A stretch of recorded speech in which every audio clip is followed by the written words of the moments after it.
யாரால் இந்த உலகத்தை கட்டி போட்டு வைக்க முடியுமோ அவனை ஒரு சாதாரண கயிற்றால் கட்டி கட்டுப்படுத்த முடியுமா?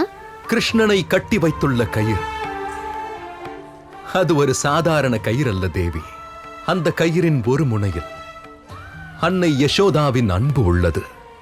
அத்துடன் இன்னொரு முனையில் தாய் பாசம். மனதை மயக்க பார்க்கிறாயா? உன் இனிமையான சொல்லை கேட்டு கோகுலத்தின் கோபியர்கள் மயங்கலாம், ஆனால் நான் மயங்க மாட்டேன். நீ குறும்புக்காரன் தானே? உன் அம்மாவும் குறும்புக்காரிதான். எதுவும் கூறாமல் அங்கே நில். சரி தாயே. கிருஷ்ணனை கட்டி போட்டது அன்னையின் அன்பும் தாய் பாசமும். அதோடு இதனால் மட்டுமே அவனை கட்டி வைக்க இயலும்.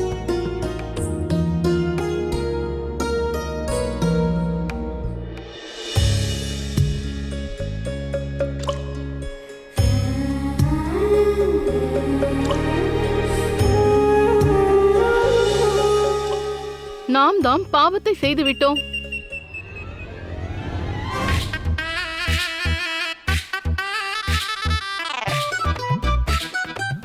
போதும் யசோதா, குழந்தையை விட்டுவிடு.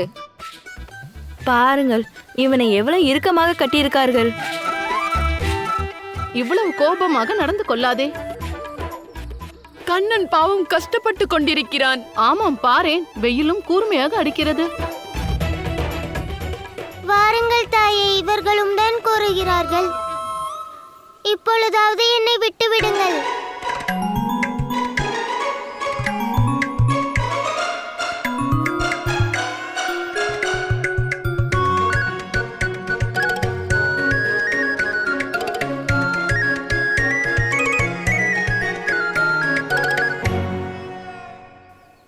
அப்படியா? கட்டி போட்டவுடன் உங்கள் கண்ணன் ஆகிவிட்டானா? அவனுக்கு திருட்டு பட்டத்தை நீங்கள் கொடுக்கும் போது அவன் யசோதாவின் மகனாக இருந்தான், வெண்ணெய் திருடனாக இருந்தான். அதோடு அவன் மீது பழி கூறினீர்கள். இப்பொழுது என்னவாயிற்று? தவறு செய்துள்ளான் அல்லவா? அதற்கான தண்டனை கிடைக்கட்டும்.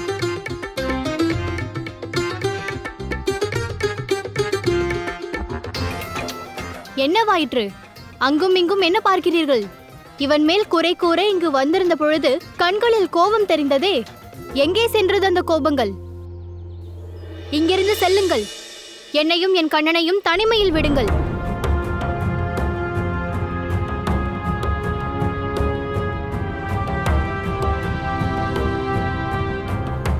நீ எதுவும் கூறக்கூடாது, இங்கே நிற்க வேண்டும். நான் உன்னை விடுவிக்கப் போவதில்லை. நீங்கள் கூறுவதை கேட்டால் ஈஸ்வரரையும் அன்பால் கட்டிவிட முடியும் போல் இருக்கிறதே. இதில் சந்தேகம் வேண்டாம் தேவி. சொல்லப்போனால் அன்னை நம்மை அடித்தாலும் அதில் பாசம் தெரியும். அவர்களது தண்டனை ஓர் ஆசீர்வாதத்தைப் போலவே இருக்கும். எல்லோரும் கேளுங்கள். யாரும் அவிழ்த்து விடக்கூடாது. யாரும் கூடாது. சரி தாயே. சரி அத்தை.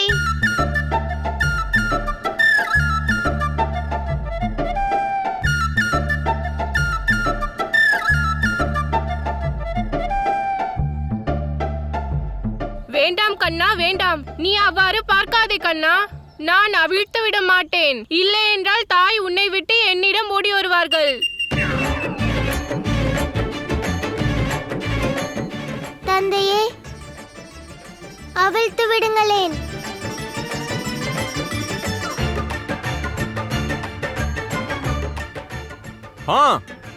யசோதா, நீ என்னை அழைத்தாயா? இதோ வருகிறேன்.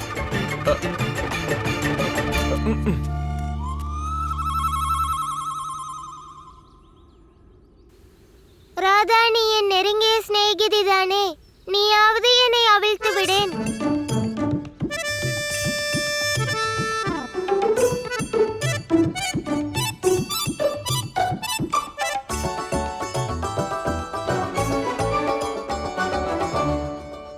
முடியாது, நான் அவிழ்க்க மாட்டேன். அவிழ்த்து விடேன் ராதா. என்னால் முடியாது. நீனே அவிழ்த்துக்கொள். சரி, நானாகவே அவிழ்த்து காட்டிவிட்டால் நான் சொல்வதை நீ செய்து விடுவாயா?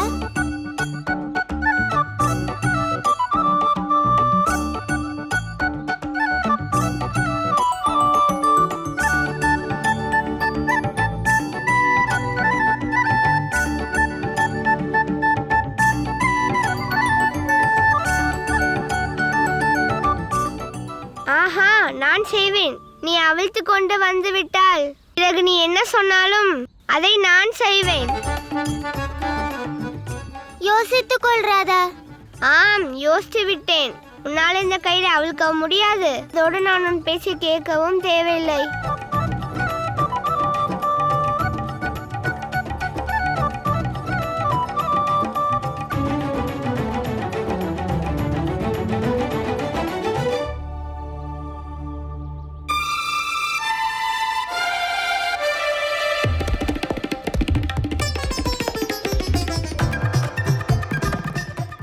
என்ன கண்ணா, அவிழ்க்க முடியாது. அத்தை கெட்டியாக இந்த கயிறை கட்டியிருக்கிறார்களே.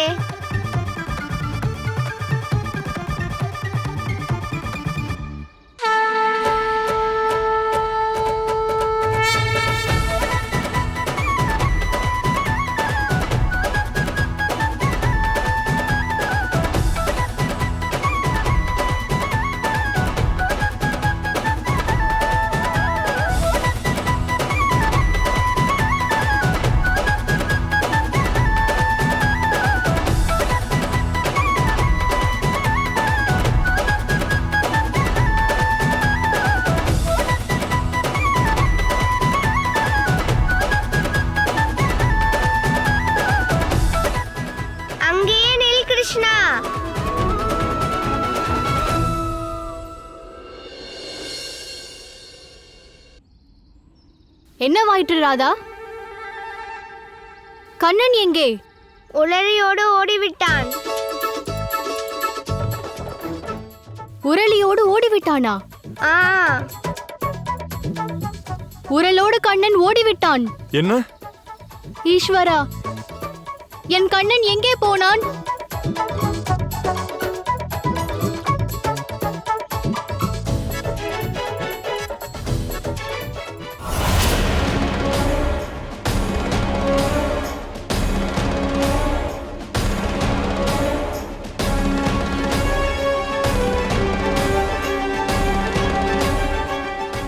பல வருடங்கள் கடந்து விட்டது.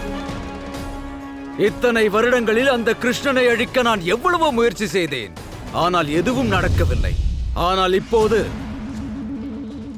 மரணம் அவனை நெருங்கவில்லை என்றால் அந்த மரணத்தை அவனிடம் கொண்டு செல்ல வேண்டும். இப்போது கம்சனின் காலம் தானாகவே கம்சனிடம் வந்து சேரும். நான் அவனை இங்கு கொண்டு வருவேன். இங்கேயே வதம் செய்வேன். சக்தாசுரா, உடனே வரவும். நான் மகாராஜா கம்சன். நான் உன்னை அழைக்கிறேன். உடனே வா, உடனே வா, உடனே வா.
உத்தரவு மகாராஜா.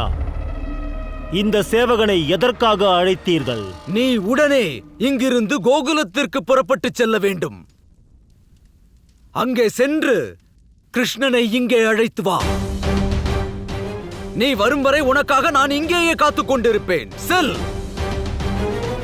உத்தரவு மகாராஜா.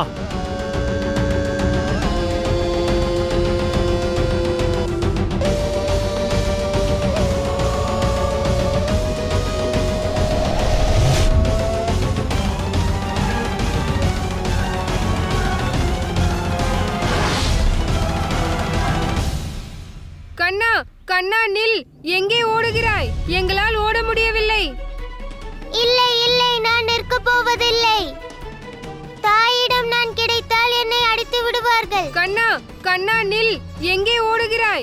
எங்களால் ஓட முடியவில்லை. நீயாகவே அதை அவிழ்த்து விட்டால் அதன் பிறகு அத்தை தண்டனை அளிப்பார்கள். ராதா சவால் விட்டிருக்கிறாள், அதனால் இந்த கயிறை நானே அவிழ்த்து விட போகிறேன். கண்ணா கண்ணா கண்ணா கண்ணா கண்ணா கண்ணா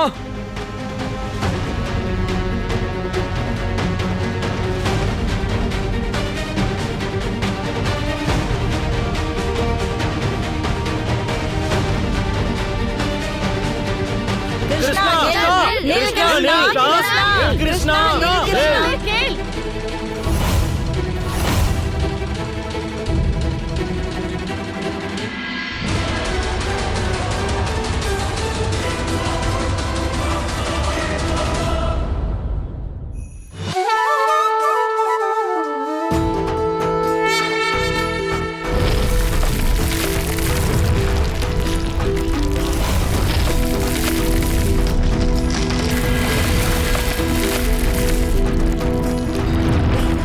கிருஷ்ணா கிருஷ்ணா நகர்ந்து நில்.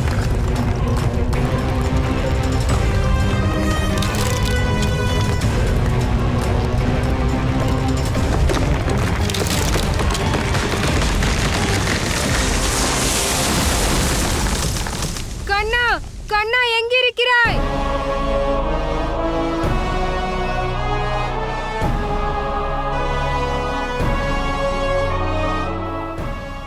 கண்ணா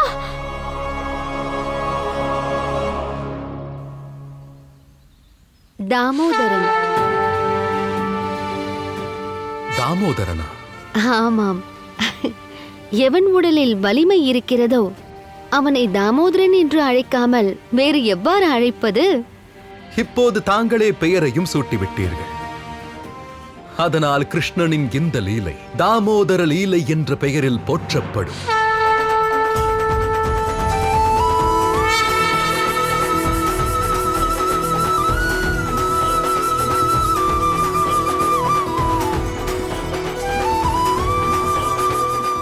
கிருஷ்ணா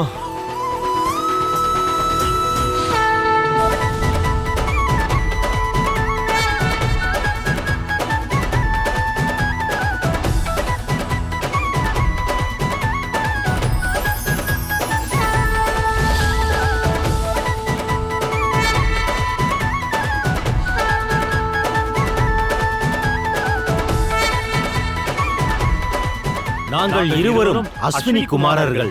சாபம் கிடைத்ததால் பல காலமாக நாங்கள் மரமாக இங்கே இருந்தோம். இன்று இந்த மரத்தை வேரோடு சாய்த்ததால் எங்களுக்கு மோட்சம் கிடைத்தது. உங்களது லீலைகளுக்கு நாங்கள் பணிகிறோம்.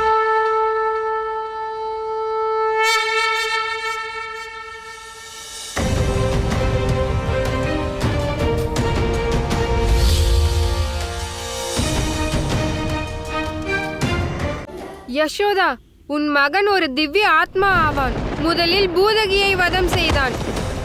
அதன் பிறகு இந்த உரலை வைத்து 2 மரங்களை கீழே வீழ்த்தியிருக்கிறான். அதோடு 2 அஸ்வினி குமாரர்களுக்கு முக்தி கொடுத்திருக்கிறான். உன் மகன் அற்புதமானவன்.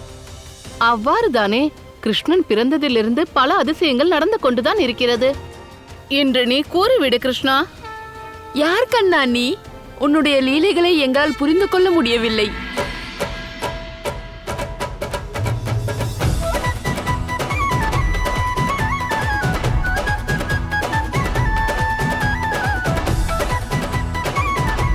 மறந்து விட்டீர்களா? நான் உங்கள் அனைவரது வெண்ணெய் திருடன் ஆவேன்.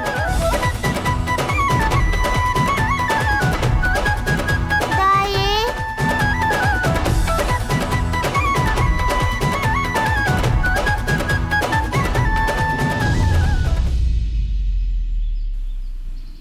தாயே,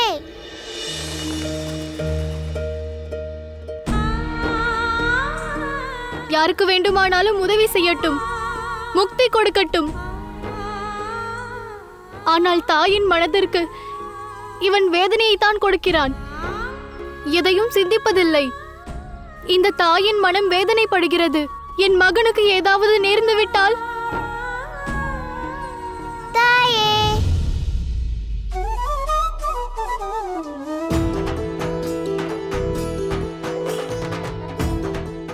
இன்று எதுவானாலும் சரி, நான் இவனிடம் பேசப் போவதில்லை.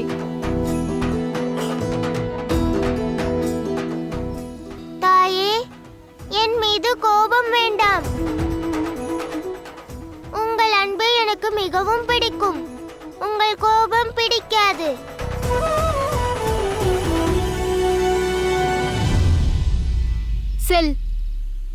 சென்று சேவை செய். முக்தியை கொடு. ஆகையால் உன் தாய் வேதனை அடைந்தாலும் பரவாயில்லை. உனக்குத்தான் என் மேல் கவலை இல்லையே கண்ணா. நீ என் கட்டுப்பாட்டில் இல்லையே. கட்டி போட்டால் உரளியோடு ஓடுகிறாய். ஆகையால் நான் உன்னிடம் எதையும் கூறப்போவதில்லை. உனக்கு எதை செய்ய வேண்டுமோ அதை செய்.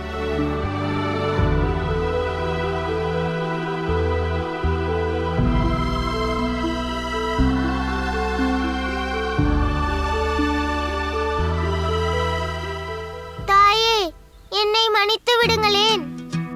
எனக்கு எந்த தண்டனை வேண்டுமானாலும் கொடுங்கள். ஆனால் பேசுங்கள். இவ்வாறு மௌனமாக இருக்காதீர்கள். மன்னிப்பு கேட்டு விட்டேனே தாயே.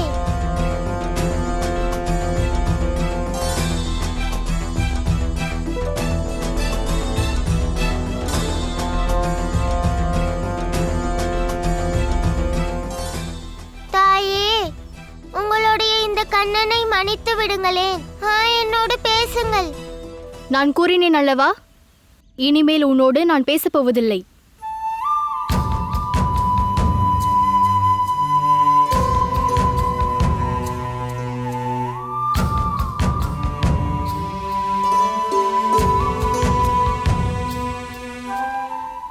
தாயே, என்னை மன்னித்து விடுங்கள்.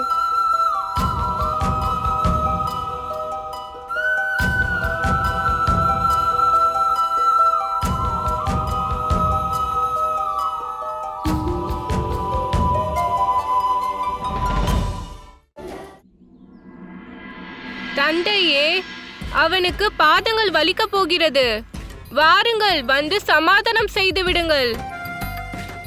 என் அன்பு மகனை பலராமா, இங்கு நடப்பது தாயிற்கும் மகனிற்குமான அன்பு போராட்டம்.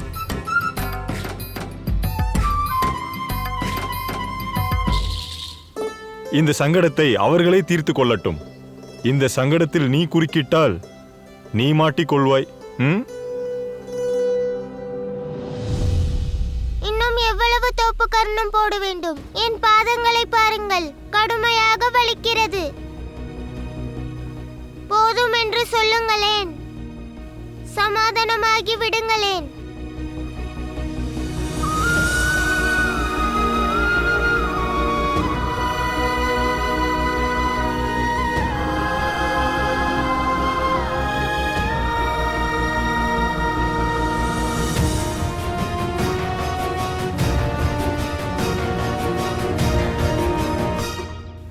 சொன்னாலும் தாய் கேட்கவே இல்லை.